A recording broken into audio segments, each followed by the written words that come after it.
ہمارے چینل تبلیغ T V کو ضرور سبسکرائب کریں اور نئی اپڈیٹس کے لیے گھنٹی کے بٹن کو ضرور دبائیں۔ تو اب ان لاجیکل کام، حالانکہ نبی صلی اللہ علیہ وسلم کی سیرت میں معجزات کم ہیں، بہت کم ہیں۔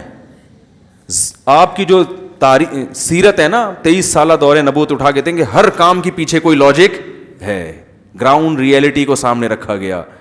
جہاں لڑنا مفید نہیں تھا وہاں لڑائی کو ٹالا گیا، جہاں لڑنا مفید تھا مگر لڑنے کی طاقت نہیں تھی وہاں بھی جنگ کو ٹالا گیا۔ بھائی ضروری تو ہے، مگر پاور نہیں ہے تو کیسے لڑیں گے؟ سمجھ رہے ہیں؟ کیسے لڑیں گے؟ جہاں لڑائی کے علاوہ کوئی چارہ نہیں تھا کہ بھائی اب کمزور ہیں مگر اگر نہیں لڑے تو اس سے بھی جائیں گے، تو اب مرتا کیا نہ کرتا بھائی، تو وہاں پھر لڑا گیا۔ یعنی ہر چیز گراؤنڈ ریئلٹی کو دیکھ کر، اسباب کو دیکھ کر ہو رہی ہے، کوئی جذباتی فیصلہ نہیں ہو رہا۔ ایک گراؤنڈ ریئلٹی ہے کہ جو سردار ہوتا ہے نا، قوم کا بڑا ہوتا ہے، وہ عزت مانگتا ہے کہ نہیں ہے؟ خالد ابن ولید رضی اللہ تعالی عنہ، انہوں نے غزوہ احد میں مسلمانوں کو کتنا بڑا نقصان پہنچایا کہ نہیں پہنچایا؟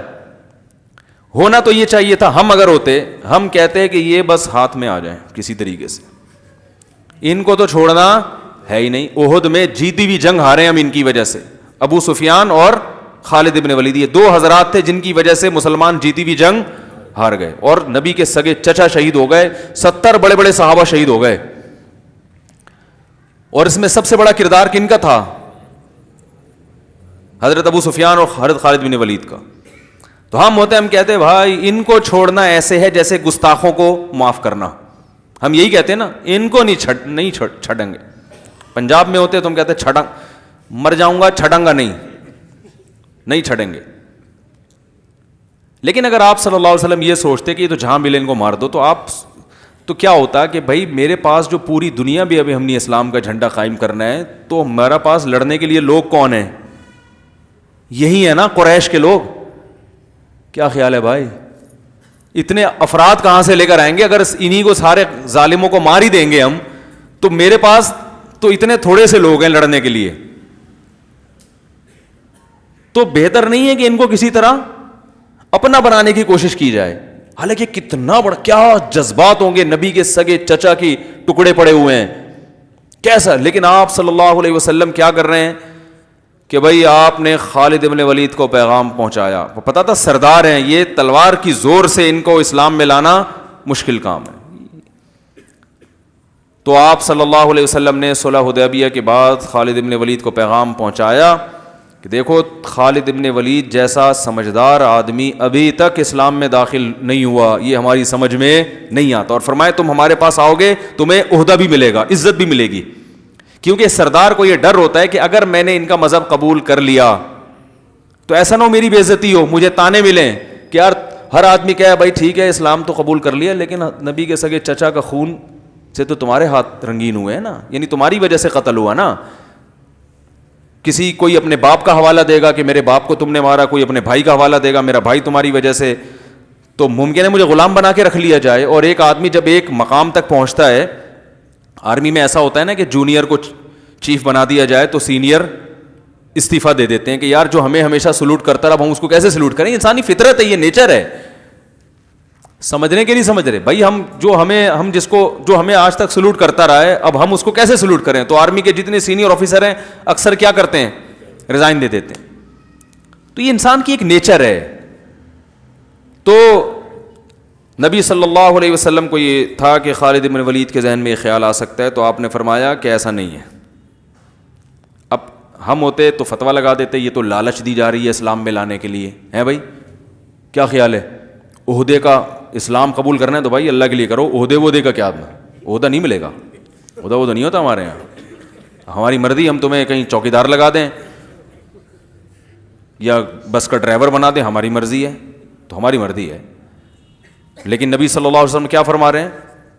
بھائی تمہیں عزت اسی طرح ملے گی، اس لیے کہ آپ چاہ رہے ہیں کہ ایک دفعہ آ جائے نا، ممکن ہے تھوڑی سی لالچ دے کے بلاؤ، لیکن آ جائیں گے نا، کچھ دن ہمارے ساتھ ماحول میں رہیں گے، تو اسلام میں خود اتنی اٹریکشن ہے کہ ان میں اخلاص پیدا ہو جائے گا. یہ عہدے وہدے سب قربان کر دیں گے, دفعہ آنے دو, غلط فہمی ہے. تو یہ گراؤنڈ ریئلٹی کو دیکھ کر فیصلہ ہو رہا ہے کہ نہیں ہو رہا؟ اب بتاؤ, ہم ہوتے ہم کہتے آنے دو ذرا, کہتے آن دے.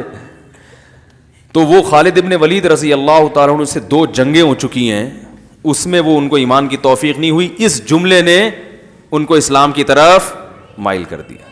سردار آدمی تو پھر ایسا ہی ہوتا ہے نا, جو خاندانی سردار ہوتے ہیں وہ ایسے ہی ہوتے ہیں. تو وہ آ گئے, اسلام قبول کیا, ان کو کمانڈر بنا دیا آپ نے.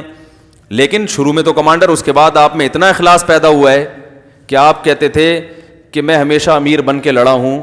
حضرت عمر نے نا جیسے ہی دور حکومت آیا, حضرت خالد ابن ولید کو معزول کر دیا اور بولا عام سپاہیوں کی طرح لڑو گے, امیر نہیں بنو گے. انہوں نے فرمایا کوئی بات نہیں, مزہ آئے گا, پہلے کمانڈر بن کے لڑتا تھا, اب سپاہی بن کے لڑوں گا.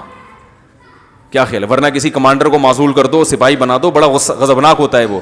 اور وہ کمانڈر جس کو نبی نے کمانڈر بنایا ہو, وہ کہہ سکتے تھے مجھے محمد صلی اللہ علیہ وسلم نے کمانڈر بنایا, مجھے ابو بکر نے کمانڈر بنایا, اور مجھے سیف اللہ, اللہ کی تلوار کا خطاب دیا, اے عمر قرآن حدیث کی روشنی میں آپ مجھے معزول. کیا خیال ہے؟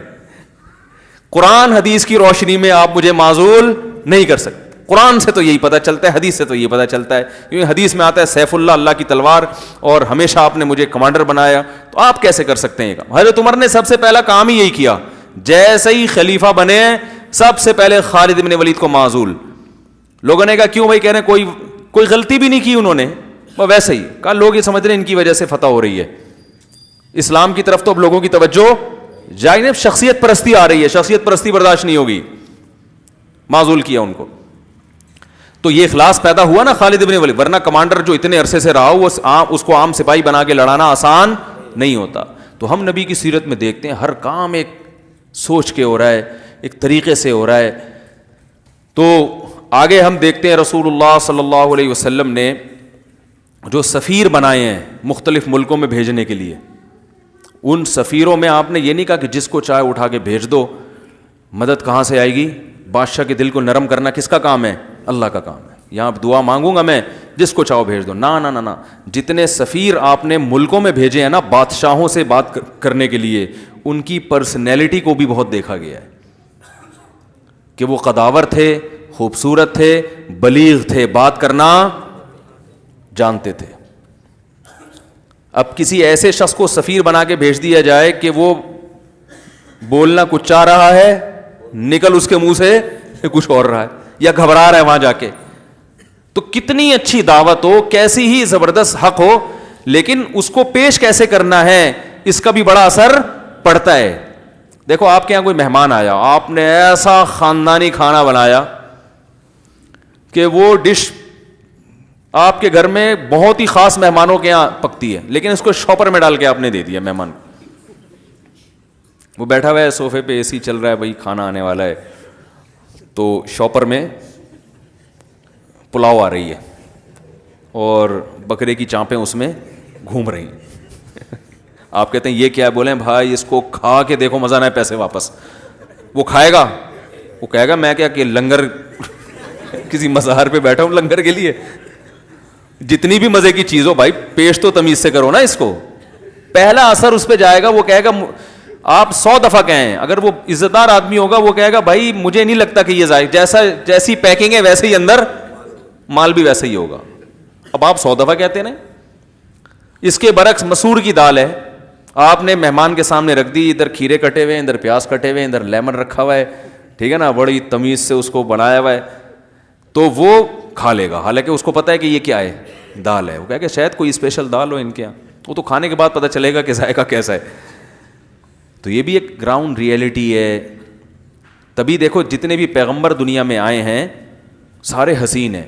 اس کا یہ مطلب نہیں ہے کہ بدصورت آدمی کی ویلیو نہیں ہے اسلام میں. حضرت بلال حبشی رضی اللہ تعالیٰ عنہ زیادہ کوئی خوبصورت تھوڑی تھے, لیکن ان کے قدموں کی آہٹ جنت میں.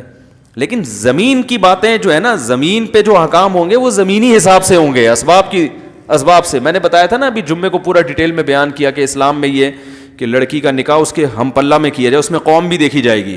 حالانکہ اسلام میں قوم پرستی نہیں ہے, لیکن نکاح ایک دنیا کی ایک چیز ہے, اس میں جب تک جوڑ نہ ہو, قوم میچ نہ کر رہی ہو. قوم میچ کا مطلب یہ نہیں کہ غیر قوم میں, ایسی قوم جو اس کے یعنی خاندانی روایات کی وجہ سے ایک اس کے ہم پلہ سمجھی جاتی ہو, تاکہ عورت کو یہ احساس نہ ہو کہ میرا شوہر جو ہے وہ مجھ سے دنیاوی معاملات میں کمتر ہے, تو وہ پھر اس کی اطاعت نہیں کرے گی.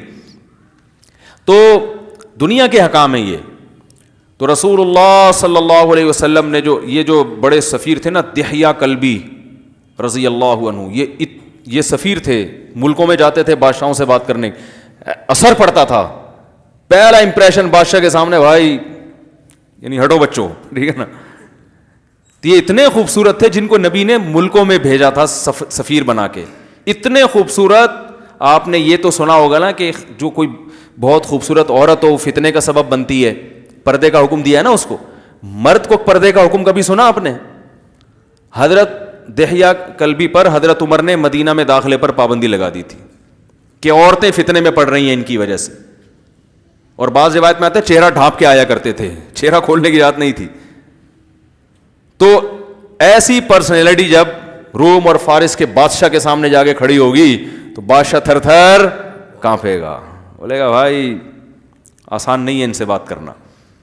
تو یہ ساری چیزیں ہیں جو رسول اللہ صلی اللہ علیہ وسلم نے دیکھ کر, آپ صلی اللہ علیہ وسلم نے عرب کے سرداروں کو عزت دی. دوسرے تھے ابو سفیان, ان کو بھی فتح مکہ, وہ تو آخری دم تک اسلام کی مخالفت کرتے رہے ہیں, لیکن نبی آخری دم تک کوشش میں رہے کہ ان کا اسلام میں لانا بہت ضروری ہے. ان کی بیٹی سے نکاح بھی کیا آپ نے, اس میں بھی ایک حکمت یہ تھی کہ تاکہ ان سے میری دشمنی کم ہو جائے.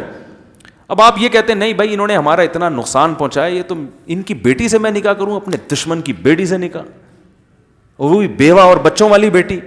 حضرت ام سلمہ جو تھیں وہ تو بچے بھی تھے اور بیوہ بھی تھیں, یہ کیسے ہو سکتا ہے؟ بعد میں پتہ نہیں ہمارے تعلقات خراب نہ ہو جائیں. آپ نے کہا یہی تعلقات بحال کرنے کا بہترین طریقہ ہے. ابو سفیان جیسا سردار جس نے اتنا نقصان پہنچایا, یہ اگر ادھر ہو گیا تو پھر یہ ہمارے دشمنوں کو اس سے زیادہ نقصان, کیونکہ اب تو لڑ رہے ہیں, یقیناً ان کو اپنے حق پر ہونے پر یقین نہیں ہے. جب ہماری طرف آ گئے پھر ہمارے لیے جب لڑیں گے اس سے زیادہ طاقت کے ساتھ لڑیں گے. تو سارا کام اگر دعاؤں سے, وظیفوں سے, دم دروس سے چل رہا ہوتا میرے بھائی, تو یہ سب تکلف کرنے کی ضرورت نہیں تھی. اللہ جس نے آنا ہے آئے, جس نے نہیں آنا نہیں آئے, میرا کام ہے دین کی دعوت دے دینا. یا پھر راتوں کو صرف روتے ہی رہتے کہ اللہ سب کو دین پر لے آ, بس مجھے تو کچھ سمجھ میں نہیں آ رہا ہے, بس تو ہی لے آ. مجھے تو یہی ہے کہ میرے چچا کو انہوں نے مارا, میرے ماموں کو فلاں نے قتل کیا, میرے فلاں رشتہ دار کو فلاں نے قتل کیا, میرے بھائی کو فلاں نے قتل کیا, میرے سارا خاندان اور اتنا ظلم کیا مکہ میں, تو میں تو نہیں چھوڑوں گا. وہ یہی ہوتا کہ جو اپنے لوگ تھے لڑنے, جن کو آگے لڑنا تھا, وہ ساری کریم ختم ہو جاتے. ابو سفیان رضی اللہ تعالی عنہ کے خلاف گستاخی ہم اس لیے برداشت نہیں کرتے کہ حضرت ابو سفیان نے جو اسلام کو نقصان پہنچایا اس کی تلافی کی ہے, انہوں نے اس کی تلافی کی ہے. بعد میں حضرت جو ہے نا وہ حضرت عمر کے دور حکومت میں اسلامی سرحدوں پر چلے گئے, لڑتے رہے جہاد میں. اور حضرت ابو سفیان اپنی بیوی کو بھی لے جایا کرتے تھے, حضرت ہندہ کو. جب سخت لڑائی ہوتی تھی نا تو ان کو لے کر جاتے کہ اگر ہم پیچھے ہٹے تو ہمیں تانے دینا, ٹھیک ہے نا, کیونکہ عورت کے تانے مرد سے برداشت نہیں ہوتے, بزدلی کے تانے. اگر وہ مرد ہے تو وہ بزدلی کے تانے برداشت نہیں کرے گا. تو وہ گئے کہ, اور ایسا ہی ہوا, لڑائی میں شکست ہو گئی, پیچھے آنے لگے تو حضرت ہندہ نے اشعار پڑھنا شروع کر دیے. کہا کہ ویسے بڑے مرد بنے پھرتے ہو, گھر میں تو بڑے جو ہے نا بنے پھرتے ہو, کہ مرد ہیں آج میدان جنگ میں جوہر دکھاؤ نا. تو وہ کہاں پھر وہ برداشت کر سکے, وہ لڑے اور اللہ نے فتح عطا فرمائی. تو ہم دیکھتے ہیں محمد صلی اللہ علیہ وسلم کی سیرت ساری گراؤنڈ ریئلٹی کو سامنے رکھ کر, خبروں میں تصدیق کی جاتی تھی. ایسا ہو قرآن میں ہے نا, ان جاءکم فاسق بنبأ فتبینوا, خبر پھیلا دی کسی نے فلاں قبیلہ مرتد ہو گیا ہے, صحابہ نے جو ہے وہ چڑھائی کرنے کا ارادہ کر لیا. قرآن میں کیا ہے کہ جب کوئی فاسق خبر لایا کرے تو پہلے کیا کیا کرو, تحقیق. اس آیت سے بعض لوگوں نے استدلال کیا کہ صحابی فاسق تھے, معاذ اللہ. اس کا میں ایک علمی جواب دے چکا ہوں کہ یہاں اصطلاحی فاسق مراد نہیں ہے. اس سے کیا مراد ہے, اگر میں نے ابھی اس کا جواب دینا شروع کر دیا نا تو وہ پورا موضوع چینج ہو جائے گا. تو یہ کیوں فاسق کہا گیا ان کو, اس کی وجہ کیا ہے, اور یہ قرآن کے مزاج سے جو لوگ واقف ہیں وہ یہ جانتے ہیں. تو اس کا پھر میں کسی اور موقع پر سوال کا جواب میں انشاءاللہ دوں گا.